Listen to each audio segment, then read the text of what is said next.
Hello everyone, welcome to library academy.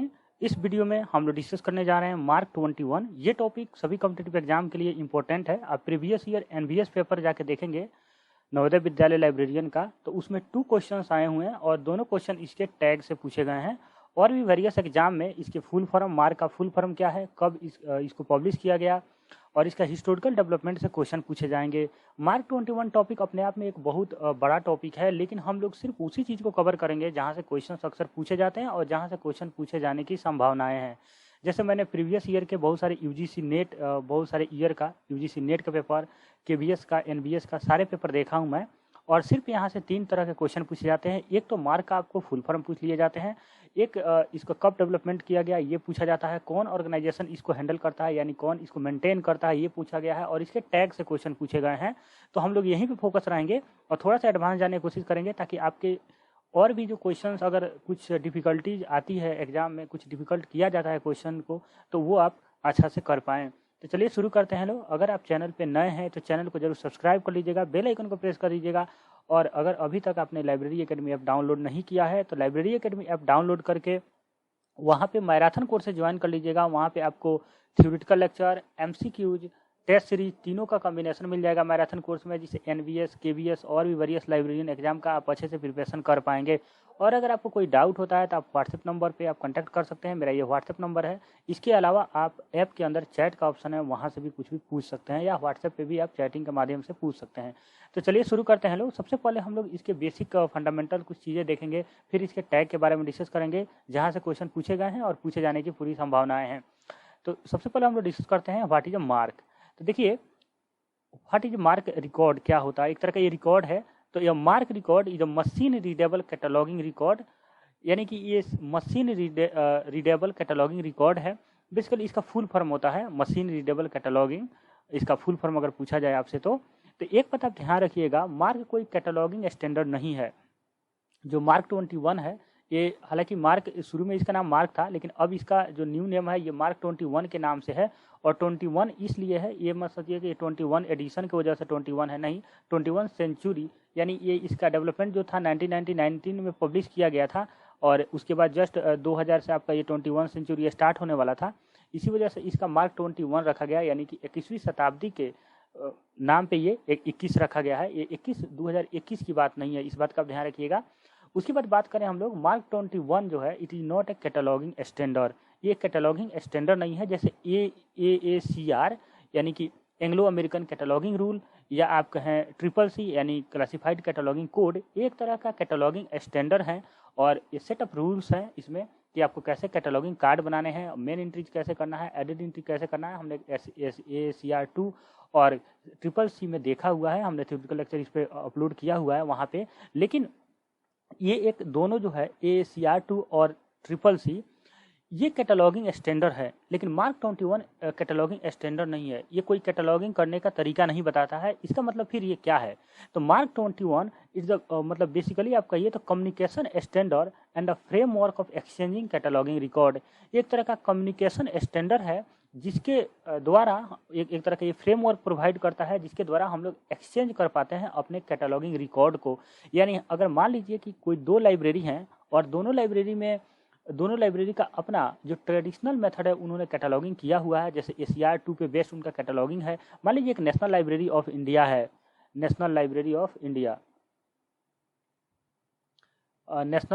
India है, और कोई एक लाइब्रेरी ऑफ कांग्रेस है, अमेरिका का मान लीजिए लाइब्रेरी ऑफ कांग्रेस है। इनका अपना ट्रेडिशनल मेथड से कैटलॉगिंग किया हुआ है, और यहाँ पे भी कैटलॉगिंग किया हुआ है ट्रेडिशनल मेथड से।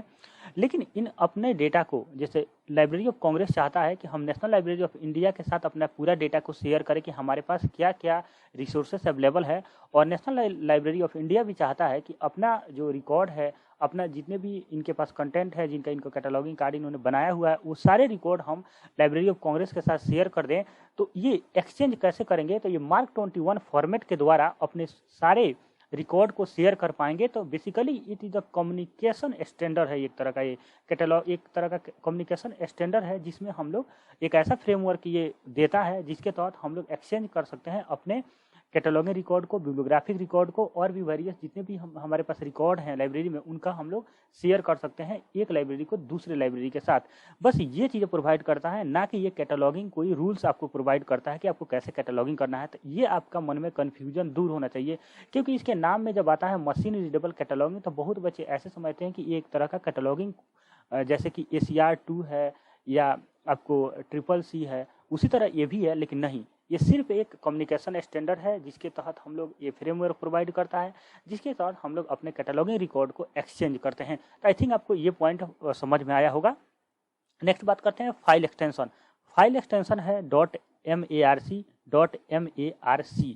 तो ये दो तरह के फाइल एक्सटेंशन है। जैसे फाइल एक्सटेंशन का क्या मतलब होता है, जैसे मान लीजिए आपके पास MS वर्ड आप यूज करते हैं, तो आपने देखा होगा कि MS वर्ड में कोई भी आपने डॉक्यूमेंट लिखा, यहाँ पे अपने बारे में कुछ भी लिखा और उसको जब सेव करते हैं तो आप उसका नाम देते हैं, जैसे लाइब्रेरी एकेडमी, मान लीजिए आपने उसका नाम दिया लाइब्रेरी एकेडमी, तो लाइब्रेरी एकेडमी .doc अपने आप लग जाता है। यानी ये जो MS ऑफिस का माइक्रोसॉफ्ट वर्ड जो है, MS ऑफिस का माइक्रोसॉफ्ट वर्ड जो है, उसका ये एक्सटेंशन है। एक्सटेंशन इन द सेंस कि ये DOC लग जाने का मतलब ये डॉक्यूमेंट है, यानी वर्ड डॉक्यूमेंट है, यानी कि ये एक्सटेंशन से पता चलता है कि किस तरह के फाइल है। जैसे .pdf लग जाता है PDF, तो इससे पता चलता है कि जो ये हमारा फाइल है ये PDF फॉर्मेट में है। .png लग जाता है, आपने देखा होगा, जो JPG लग जाता है, यानी कि ये सब इमेजेज का एक्सटेंशन है। इमेज मतलब कि किस फॉर्मेट में इमेजेज हैं, वो एक्सटेंशन से देखने से पता चलता है। उसी तरह .marc ये मार्क 21 का एक्सटेंशन है, फाइल नेम का एक्सटेंशन है। तो ये चीज़ें कभी नहीं पूछी गई है, आई थिंक पूछी जा सकती है आने वाले समय में, तो इस बात का आप ध्यान रखिएगा। देखिए, जो मार्क 21 है इसका हम लोग हिस्टोरिकल डेवलपमेंट तो देखेंगे ही, लेकिन मार्क 21 है ये दो चीज़ों का कॉम्बिनेशन से बना था। एक US मार्क था, यानी कि United state of America mark था, US मार्क था, और एक कनाडा मार्क था, CAN मार्क था। ये दोनों का कॉम्बिनेशन के बाद ये मार्क 21 पब्लिश किया गया था 1999 में। तो इतना आपको मतलब बेसिक फंडामेंटल क्लियर होना चाहिए। नेक्स्ट पॉइंट है, अगर आपको कोई डाउट होता है इस लेक्चर लेने के बाद तो आप कमेंट कर सकते हैं और आप व्हाट्सएप पे भी पूछ सकते हैं। नेक्स्ट पॉइंट है, मशीन रीडेबल मीन्स दैट, यहाँ पे मैंने बताया मशीन रीडेबल कैटलॉग, और ये MA जो है ये मशीन के M लिया गया है, और R से रीडेबल, और फिर कैटलॉगिंग से C यहाँ रखा गया है, तो मार्क बन गया है। ये इसी के वर्ड से यहाँ पे कॉम्बिनेशन करके मार्क बनाया गया है। तो ये मशीन रीडेबल का क्या मीनिंग है? Machine readable means that one particular type of machine, a computer can read and interpret the data in a cataloguing record. यानी कि जो कैटलॉगिंग रिकॉर्ड है उसके डेटा को रीड कर सकता है, इंटरप्रेट कर सकता है, शेयरिंग करने के लिए काम आता है। बेसिकली ये है इसका मीनिंग। नेक्स्ट है कैटलॉग रिकॉर्ड। कैटलॉग रिकॉर्ड का मतलब हुआ, cataloguing record means the bibliographic record और the information traditionally show on a catalogue card. यानी कि कहा जा रहा है कि कैटलॉगिंग रिकॉर्ड को शेयर कर सकते हैं हम लोग, इसको एक फ्रेमवर्क प्रोवाइड करता है। फ्रेमवर्क के तहत हम लोग इसके जो डेटा है कम्युनिकेशन स्टैंडर्ड के तहत हम लोग शेयर कर सकते हैं कैटलॉगिंग रिकॉर्ड को। तो कैटलॉगिंग रिकॉर्ड का क्या मीनिंग हुआ, जो हमारे लाइब्रेरी में बिब्लियोग्राफिक रिकॉर्ड होता है, जो हम लोग जो भी इन्फॉर्मेशन का हम रिकॉर्ड रखते हैं अपने लाइब्रेरी के अंदर, जो ट्रेडिशनली हम लोग कैटलॉग कार्ड बनाते थे, उसी कार्ड को एक कंप्यूटराइज कर दिया गया है, यानी कंप्यूटर के माध्यम से इसको हम लोग शेयर कर सकते हैं। ये चीज़ें हैं। नेक्स्ट पॉइंट है,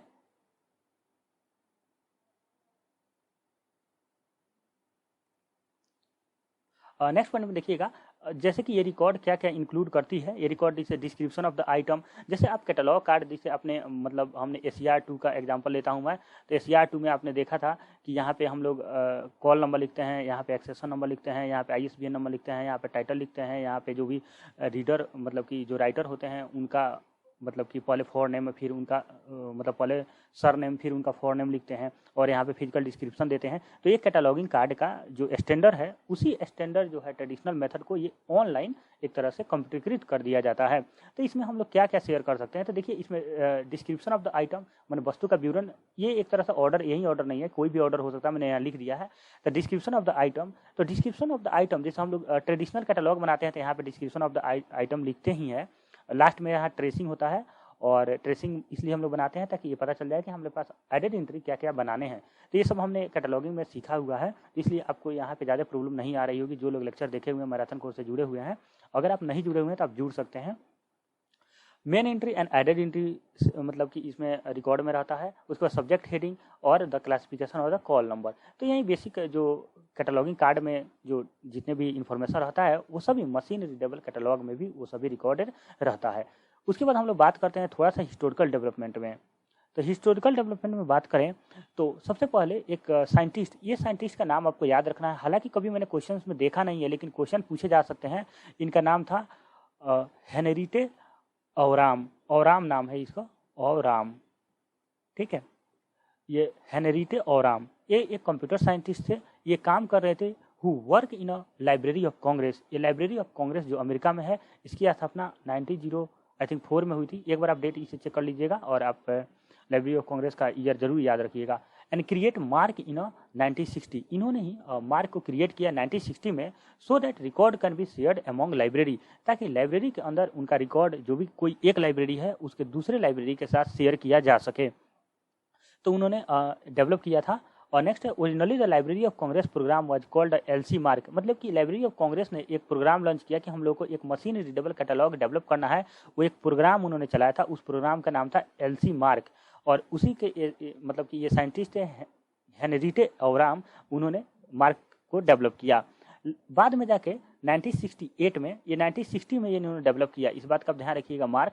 और 1968 में लाइब्रेरी ऑफ कांग्रेस और बीएनबी होता है बिब्लियोग्राफी, मतलब कि इसका फुल फॉर्म होता है ब्रिटिश नेशनल बिब्लियोग्राफी। इसकी स्थापना 1948 में हुई थी, याद रखिएगा। तो 1948 में इसकी स्थापना हुई थी बीएनबी की, यानी ब्रिटिश नेशनल बिब्लियोग्राफी की। और एलसी, ये दोनों मिलके 1968 में ये साथ में मिलके काम किए और ये मार्क टू डेवलप किए, जो कि मतलब कि ये aiming to an Anglo American format, यानी कि इनका टारगेट था कि एंग्लो अमेरिकन जो फॉर्मेट है उसको ये सपोर्ट करे मार्क टू। देखिए शुरुआती में आपने देखा होगा कि सभी ने अलग अलग कैटलॉगिंग कोड रूल बनाया, लेकिन AACR जो था, AACR इसका फुल फॉर्म देखिएगा एंग्लो अमेरिकन कैटलॉगिंग रूल, यानी कि अमेरिका ने अपना कैटलॉगिंग कार्ड रूल बनाया और ब्रिटिश ने अपना बनाया। लेकिन आने कुछ दिनों के बाद ये प्रॉब्लम फेस हुई कि अमेरिकन कोई पर्सन है, अगर वो इंग्लैंड जाता है तो इंग्लैंड जाने के बाद उसको ये डिफिकल्टीज होती है कि वो जो कैटलॉगिंग रूल वहाँ पे जानता है जिस चीज़ को, वो यहाँ पे इम्प्लीमेंट नहीं हो पा रही है। यहाँ का पर्सन वहाँ जाता है तो उसको वो चीज़ें समझ में नहीं आ रही है।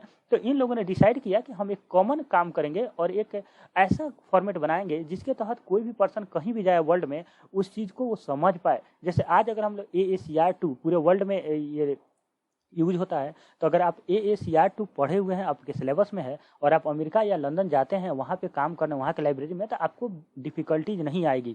लेकिन अगर आपका अपना कैटलॉगिंग कोड रूल होता और वहाँ का कुछ और रूल होता है तो थोड़ा सा आपको प्रॉब्लम हो सकती है। तो इस वजह से इन्होंने एंग्लो मतलब लंदन, अमेरिका, सॉरी इंग्लैंड और अमेरिका, इसलिए इसको एंग्लो अमेरिकन कैटलॉगिंग रूल कहा गया। तो उसी Anglo American cataloguing rule format जो था उस पर ये मार्क मतलब कि वर्क कर जाए, इसलिए ये दोनों मिलके एक साथ काम किए, तो मार्क टू लॉन्च किए इन्होंने। फिर जो 1968 में ही, अच्छा हिंदी में ही है इसका वर्जन। और फिर आगे जाते हैं नेक्स्ट पॉइंट पे। In the 1918 it is a become US mark, यानी कि ये फिर 1980 में यूएस मार्क के नाम से अमेरिका ने इसे लॉन्च किया। और इस तरह से बहुत सारे मार्क का फॉर्मेट डेवलप किए गए, हालांकि ये उतना इंपॉर्टेंट नहीं है, लेकिन जो इंपॉर्टेंट होगा मैं आपको बता दूंगा। और नेक्स्ट पॉइंट है कि British National Bibliography carried out it own study separate from the LC between the 1950 to 1960 UK MARC. इन्होंने अपना भी एक अलग से स्टडी कर रहे थे और इन्होंने यूके मार्क यानी यूनाइटेड किंगडम मार्क डेवलप किया था। हालांकि अब जाके मार्क 21 यूज हो रहा है सभी इंटरनेशनली, तो अब वो मतलब नहीं है कि हम अपना डेवलप करेंगे। थोड़ा सा उस समय जो 19 का दशक था, 1950 और उसके पहले, सब ईगोइस्ट मतलब कि कह सकते हैं कि ब्रिटिश चाहता था कि मेरा मतलब हर सेक्टर में मेरा दबदबा रहे, अमेरिका चाहता था मेरा रहे, तो उस वजह से अपना अपना थोड़ा सा कर रहे थे। लेकिन बाद में इनको समझ में आया कि एक साथ मिल के काम करने पे ज़्यादा अच्छा होगा, हमारी बचत होगी, पैसों की भी बचत होगी और ज़्यादा सफिशियंट रहेगा ये जितने भी रिसर्च होंगे सोसाइटी के लिए। तो उसके बाद इन्होंने बहुत सारे काम एक साथ किए। नेक्स्ट पॉइंट है, फिर इसमें कनाडा का भी रोल था। जैसे mark 21 is not a new format, यहाँ लिखा गया है कि 21 से ये मत समझिए कि ये न्यू फॉर्मेट है, and it is the continuously of both US MARC and Canada MARC यानी CAN MARC publish the format in a single edition of early 19 under the new name MARC 21, यानी कि ये पहले से भी ये डेवलप था और फिर इसको एक साथ मतलब करके और जो 1999 में इसको पब्लिश कर दिया गया, और किस नाम से पब्लिश किया, मार्क 21 से, तब से इसका नाम मार्क 21 ही है। नेक्स्ट पॉइंट डिस्कस करते हैं लोग, इसका नेक्स्ट पॉइंट है the library of Congress and the national library of Canada announce the new name MARC 21, मतलब वही मैंने अभी आपको बताया कि इन्होंने नए नाम से इन्होंने लॉन्च किया चीज़ों को। तो ये लाइब्रेरी ऑफ कांग्रेस और नेशनल लाइब्रेरी ऑफ कनाडा जो था ये। नेक्स्ट पॉइंट है व्हाई मार्क 21, यानी आखिर मार्क 21 ही हम क्यों यूज करें। इसका कारण ये है कि पहली बात कि ये आपके फुलफिल जितने भी रिकॉर्ड हैं उसको इनफॉर्मली आप नीड को फुलफिल कर सकता है, मतलब कि आपको जो रिक्वायरमेंट है, जो आप चाहते हैं कि हमारा कैटलॉगिंग जो भी है रिसोर्सेस है, चाहे कहीं पे रिसोर्सेस है उसको हम फाइंड आउट कर सके या मेरा रिकॉर्ड ग्लोबली हो जाए, तो उस चीज़ को ये फुलफिल करता है, इसीलिए ये इम्पोर्टेंट है।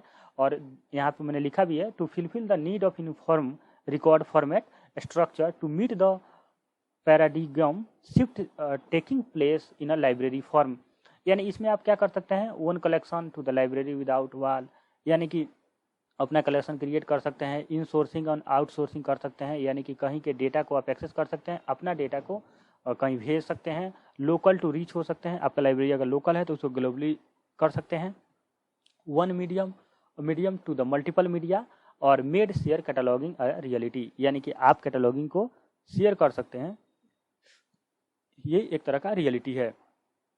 तो ये आपका इसका मतलब क्यों हम यूज करते हैं, हालांकि ये उतना इंपॉर्टेंट नहीं है लेकिन आपको जानना चाहिए। नेक्स्ट पॉइंट है क्योंकि इंटरव्यू बेस में भी थोड़ा सा इंटरव्यू आप कहीं पे जाते हैं तो वो आपको इन्फॉर्मेशन जो होती है, एक्स्ट्रा इन्फॉर्मेशन वो काम आती है वहाँ पे।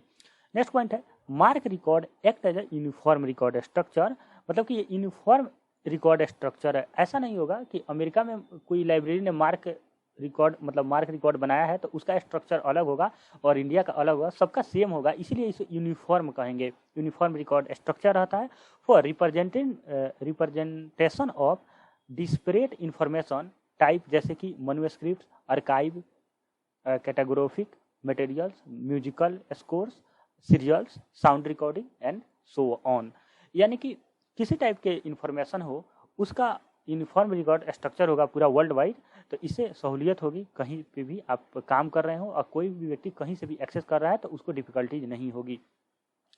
थोड़ा सा यहाँ पे इससे क्वेश्चंस कभी नहीं पूछे गए हैं लेकिन मैं आपको बता देना चाहता हूँ कि मार्क 21 रिकॉर्ड सिस्टम में 3 तरह की चीज़ें होती है, एक रिकॉर्ड स्ट्रक्चर होता है, एक कंटेंट डेजिग्नेशन होता है, एक डेटा कंटेंट होता है। तो ये क्वेश्चंस कैसे पूछे जा सकते हैं आने वाले समय में, तो इसके क्वेश्चंस ऐसे पूछे जा सकते हैं कि बताइए डेटा कंटेंट का कौन कौन से पार्ट हैं। तो डेटा कंटेंट में देखिए डिस्क्रिप्शन है, सब्जेक्ट हेडिंग है, क्लासिफिकेशन नंबर है, मेन एंड एडेड एंट्रीज है।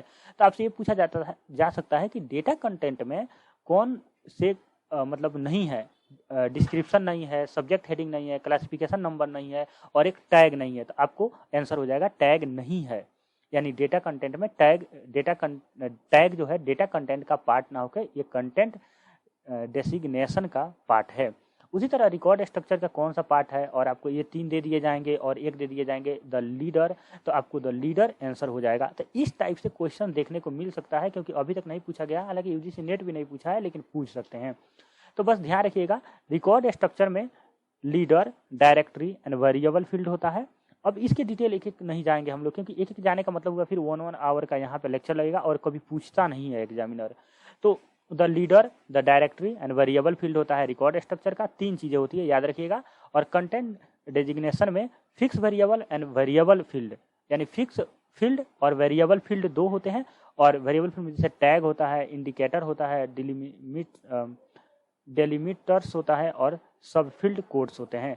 और डेटा कंटेंट में डिस्क्रिप्शन होते हैं, सब्जेक्ट हेडिंग होता है, क्लासिफिकेशन नंबर होता है और मेन एंड एडेड एंट्रीज होता है, जो कि आपने देखा होगा सभी कैटलॉगिंग में ये सभी चीजें होती है। नेक्स्ट पॉइंट देखते हैं लोग, टैग। देखिए एक टैग से क्वेश्चन हमेशा आते हैं एग्जाम में, तो टैग आपके लिए इंपॉर्टेंट है। तो सबसे पहले टैग जो होता है, each field is associated with 3 digit number is called tag, यानी कि 3 डिजिट नंबर का एक टैग होता है। और a tag identifies that field that kind of data, मतलब कि टैग नंबर जो होता है ये बता देता है कि ये किस टाइप के डेटा है, यानी कि ये टाइटल है या डिस्क्रिप्शन है या ऑथर के बारे में बताया गया है, वो टैग नंबर से हमें पता चल जाता है। तो ये टैग हम लोग को कुछ याद करने, मैंने यहाँ पे लिख रखा है टैग आप लोगों के लिए, क्योंकि एग्जाम में पूछे गए हैं। जैसे ये सब टैग हैं, देखिए ये 008 और ये 100 210 यानी 210, तो ये सब टैग हम लोग को याद करने हैं, तो वो बाद में हम लोग डिस्कस करेंगे इसको भी। तो नेक्स्ट पॉइंट है MARC 21 format are only numeric tag, यानी कि ये सिर्फ न्यूमेरिक टैग को ही यूज करता है, जैसे 1 2 3 या 210, मतलब 3 डिजिट का होता है, 210 या 510, इस तरह की तरीका से। तो ये ध्यान रखिएगा, क्योंकि पूछ सकता है कि मार्क 21 में किस तरह के टैग होते हैं, न्यूमेरिक होते हैं या मिक्स। जैसे नोटेशन में आपने पढ़ा था मिक्स नोटेशन, प्योर नोटेशन, तो मिक्स नोटेशन में ABCD और इंडो अरबिक नंबर यानी 1 2 3 4 का यूज होता है, और दोनों यूज होता है। और प्योर नोटेशन में सिर्फ नंबर यूज होता है, जैसे DDC जो होता है वो प्योर नोटेशन पे काम करता है, और UDC और CC ये दोनों मिक्स नोटेशन पे काम करता है। इसमें अल्फा, जिसे अल्फ़ाबेटिकल नंबर भी होता है, और आपका नंबर जैसे 1 2 3 4 और ABCD सबका यूज होता है, लेकिन DDC में सिर्फ नंबर यूज होता है, जैसे 1 1 0 2 0 0, इस तरीका से। नेक्स्ट पॉइंट है MARC 21 format use only numeric tag, यानी कि ये सिर्फ न्यूमेरिक टैग यूज करता है। न्यूमेरिक टैग कहने का मतलब होगा सिर्फ डिजिट, यानी 1 2 3 2 4 5 ऐसे करके यूज होता है, और 3 डिजिट का होता है। इस बात का आप ध्यान रखिएगा, यही क्वेश्चन एग्जाम में बन सकते हैं।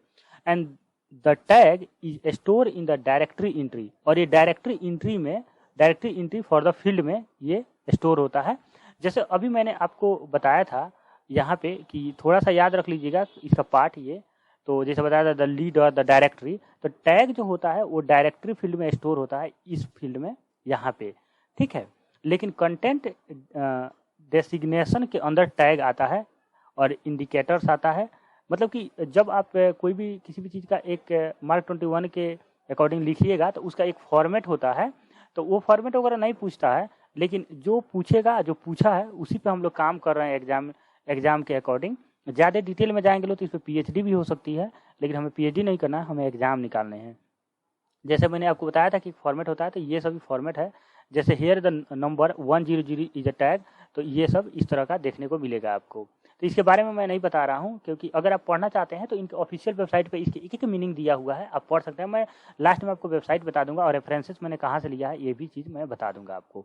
उसके बाद आता है मार्क 21 का कम्युनिकेशन फॉर्मेट।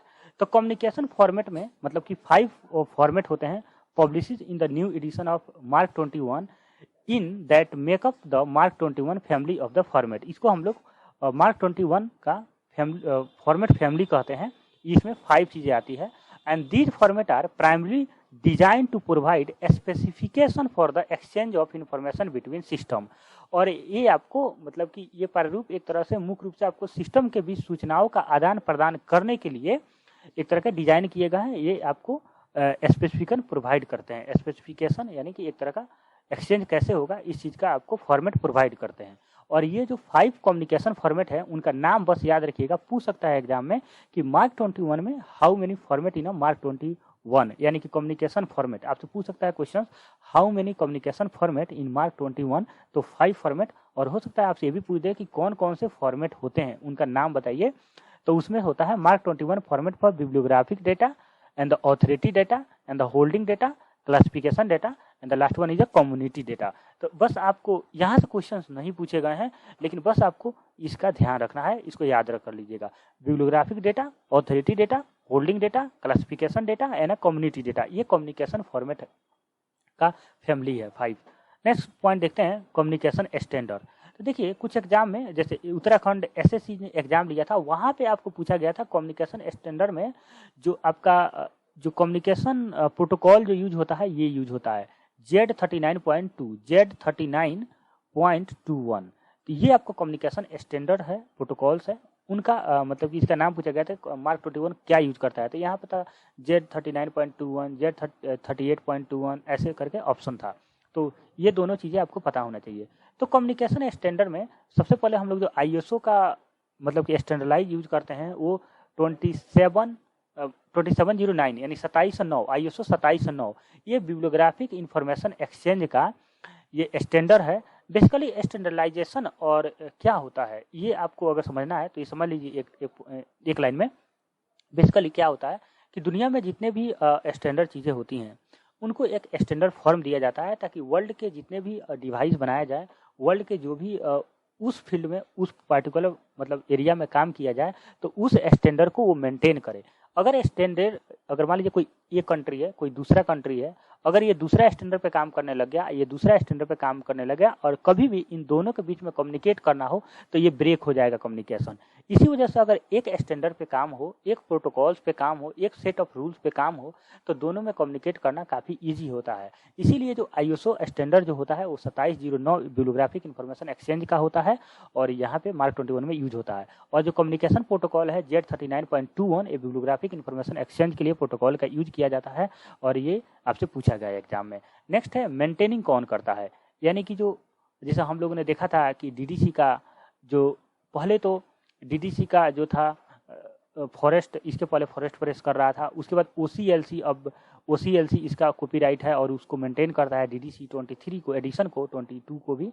लेकिन मार्क 21 को कौन मेंटेन एजेंसी कौन है, इसकी मेंटेनेंस एजेंसी कौन सी है, तो दो एजेंसी जाती है सामने। एक तो network and development mark standard office, ये दोनों को लाइब्रेरी ऑफ कांग्रेस देखता है, और सपोर्ट ऑफिस जो है यानी standard and the support office इसके लाइब्रेरी एंड आर्काइव्स कनाडा इसको देखता है। तो ये दो मतलब कि इनके मेंटेनेंस जो दो डिपार्टमेंट है, एक लाइब्रेरी ऑफ कांग्रेस के दो, या network and development and mark standard office ये लाइब्रेरी ऑफ कांग्रेस में है, और स्टैंडर्ड एंड सपोर्ट ऑफिस जो है लाइब्रेरी एंड आर्काइव्स कनाडा में है। तो ये दो चीज़ें याद रखिएगा, हालांकि ये पूछा नहीं गया है लेकिन आपके एग्जाम में पूछे जा सकते हैं। नेक्स्ट पॉइंट है इंपॉर्टेंट टैग। देखिए मैंने आपको बताया कि ये तो मतलब हिस्टोरिकल हम लोगों ने पढ़ा और फिर उसमें कम्युनिकेशन फॉर्मेट देखा और कम्युनिकेशन स्टैंडर्ड देखा, ISO देखा और प्रोटोकॉल देखा। Protocol basically set of rules होता है जिसमें हम लोग कम्युनिकेशन का एक स्टैंडर्डाइज रूल बनाया जाता है, वो देखा, और फिर मार्क 21 का फुल फॉर्म देखा, ये सभी देखा।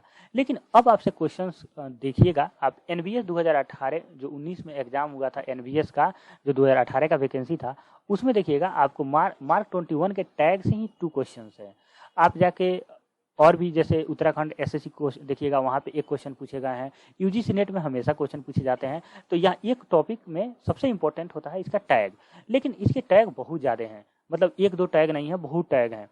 तो उतने सारे टैग को कैसे याद करेंगे, ये सबसे ज़्यादा डिफिकल्टीज होती है। तो मैंने कुछ ही टैग आपको लिखा है यहाँ पे, इतना याद कीजिए। अगर आप इतना भी याद नहीं कर पाते हैं तो मैं कुछ और इसमें से मतलब इम्पोर्टेंट बता दूंगा, वही चीज़ आप याद कर लीजिएगा। इसमें आपको कुछ भी नहीं, मतलब इसमें मैं कोई मदद नहीं कर पाऊंगा आपको तो याद करना ही होगा इसके लिए। जैसे कि देखिए सबसे पहला याद कर लीजिएगा आप, UDC और DDC का जो टैग है 08 और 082, 080 यानी कि 80 और 82, ये UDC और DDC का है, तो ये दोनों याद कर लीजिएगा। इसके अलावा main entry and personal name, यानी 100 जो टैग है ये मेन एंट्री का पर्सनल नेम पे होता है। देखिए मेन एंट्री में भी 3-4 चीज होता है, जैसे टाइटल नेम और भी होते हैं, लेकिन आपको सिर्फ पर्सनल नेम वाला याद रखना है। फिर आपको 245 जो टाइटल स्टेटमेंट है, जैसे आपको पता है जैसे आप कैटलॉग कार्ड जब बनाते हैं तो उसमें टाइटल लिखते हैं, फिर उसके बाद आप फिजिकल डिस्क्रिप्शन लिखते हैं और एडिशन स्टेटमेंट वगैरह लिखते हैं। तो ये जो वर्ड यूज होते हैं आपको ट्रेडिशनल कैटलॉग में, उन सब वर्ड का टैग जरूर याद कर लीजिएगा। वो जैसे कि टाइटल हुआ, मतलब पर्सनल नेम जो हम लोग मेन एंट्री में जैसे ऑथर का लिखते हैं, कौन सा ऑथर है, वो टाइटल का क्या होता है, फिजिकल डिस्क्रिप्शन का क्या होगा, एडिशन स्टेटमेंट का क्या होगा, इन सब का टैग जरूर याद कर लीजिएगा। तो इन सब टैग देख लीजिए, एक है यहाँ पे 245 टैग है, टाइटल स्टेटमेंट एंड इन्फॉर्मेशन यानी शीर्षक विवरण का है, और उसके बाद एडिशन स्टेटमेंट 250 पे है, पब्लिकेशन एंड डिस्ट्रीब्यूशन के बारे में आपको 260 में दिया गया है, फिजिकल डिस्क्रिप्शन आपको 300 इसका टैग है, 490 है सीरीज स्टेटमेंट। तो इतना आपको यहाँ से लेके यहाँ तक आप याद कर लीजिएगा। 240 यूनिफॉर्म टाइटल के लिए 240 यहाँ से यहाँ तक। उसके बाद मेन एंट्री याद कर लीजिएगा 100, DDC UDC का याद कर लीजिएगा, ISBN और ISSN नंबर ये दोनों का याद कर लीजिएगा, 20 और 22 होता है।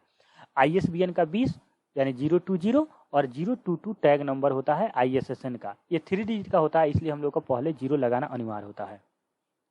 Library of Congress control number ये कभी नहीं पूछा गया है। बस 001 यानी 1 जो होता है टैग, एक कंट्रोल नंबर होता है, इसको भी याद कर लीजिएगा, क्योंकि एग्जामिनर का साइकोलॉजी ये होता है कि फर्स्ट टैग इसको पता है कि नहीं स्टूडेंट को। नेक्स्ट पॉइंट है, कुछ टैग और है। कुछ टैग ये है कि 490 तक हम लोगों ने देखा था सीरीज स्टेटमेंट, फिर बिब्लियोग्राफी का है 504, फिर समरी याद कर लीजिएगा, लैंग्वेज याद कर लीजिएगा 546। उसके बाद अगर आप छोड़ना चाहते हैं तो ये सब छोड़ दीजिएगा। और मैं तो कहूँगा आपको याद कर लेना चाहिए, जैसे सब्जेक्ट एडेड एंट्री जो होता है 6xx जो है ये सब्जेक्ट से रिलेटेड है, तो सब्जेक्ट एडेड एंट्री जितने भी बनेगा, जैसे 600 ये subject added entry personal name होगा, 650 ये subject added entry topical term के लिए होगा, 700 added entry personal name, added entry 700 में चला जाता है, सब्जेक्ट एडेड एंट्री के लिए 600 में चला जाता है, और आपको 800 है सीरीज एडेड एंट्री, और 856 है इलेक्ट्रॉनिक्स लोकेशन एंड एक्सेस, जो कि नए टेक्नोलॉजी पे है, इसलिए मैंने इसको लिखा है कि आजकल इलेक्ट्रॉनिक्स लोकेशन और एक्सेस का बहुत महत्व है, इसलिए 556 है इसका टैग। तो आपको ये टैग याद करना ही होगा। ये आपका PDF आपको टेलीग्राम चैनल पे आप ले लीजिएगा, मैं टेलीग्राम चैनल पे ये वीडियो अपलोड करने के बाद मैं शेयर कर दूंगा। और जो लोग लाइब्रेरी एकेडमी ऐप पे हैं, कोर्सेस में जो लोग हैं, उनको मैं जो कोर्सेस का ग्रुप है, जैसे मैराथन कोर्स है तो मैराथन कोर्स का स्पेशल ग्रुप है, उस ग्रुप में ये PDF मैं शेयर कर दूंगा। आप प्रिंट आउट निकाल के इसको अपने रूम में साट लीजिएगा ताकि आपको टैग याद हो जाए। कंक्लूजन में मतलब मैं वही बता रहा था कि मार्क 21 जो था US मार्क और कनाडा मार्क को मर्ज करके बना, और ये मैं शुरू में ही बोला था ये बात कि मार्क 21 है, ये कैटलॉगिंग स्टैंडर्ड नहीं है, बस एक कम्युनिकेशन स्टैंडर्ड है, जिसके तहत हम लोग फ्रेमवर्क है एक तरह का, जिसमें हम लोग एक्सचेंजिंग करते हैं कैटलॉग रिकॉर्ड को। और मार्क 21 डेवलप किया गया था 1997 से 1998 में, फर्स्ट बार पब्लिश हुआ था 1999 में, यानी 1999 में। और इसका मार्क 21 नाम इसलिए रखा गया था क्योंकि ये 21वीं सदी का डेवलपमेंट है, मतलब 21वीं सदी का डेवलपमेंट के लिए क्या। रेफरेंसेस मैंने लिया है IOC.gov/MR की, ये सब वेबसाइट पे आप जाके ये सभी डेटा को आप प्रूव कर सकते हैं। हालांकि आपको प्रूव करने की जरूरत नहीं है, मैंने सभी की कॉपी पेस्ट किया है वहाँ से, मतलब कि वहाँ से जो इंपॉर्टेंट पॉइंट है, जो क्वेश्चन पूछे गए हैं प्रीवियस क्वेश्चन को देखते हुए, इस पर हम लोग MCQ डिस्कस कर लेंगे। एक MCQ डिस्कस कर लेंगे, जो मतलब जितने भी सारे एग्जाम में अभी तक मार्क 21 पे MCQ पूछे गए हैं, वो एक लेक्चर में हम लोग डिस्कस कर लेंगे। इसके बाद ये टॉपिक आपको कोई भी क्वेश्चन नहीं छूटेगा। थैंक यू फॉर वाचिंग, मिलते हैं नेक्स्ट वीडियो में नए टॉपिक के साथ। आप लाइब्रेरी एकेडमी ऐप जरूर ज्वाइन कीजिएगा, वहाँ पे जाकर कोर्सेज जरूर ज्वाइन कीजिएगा। Thank you for watching.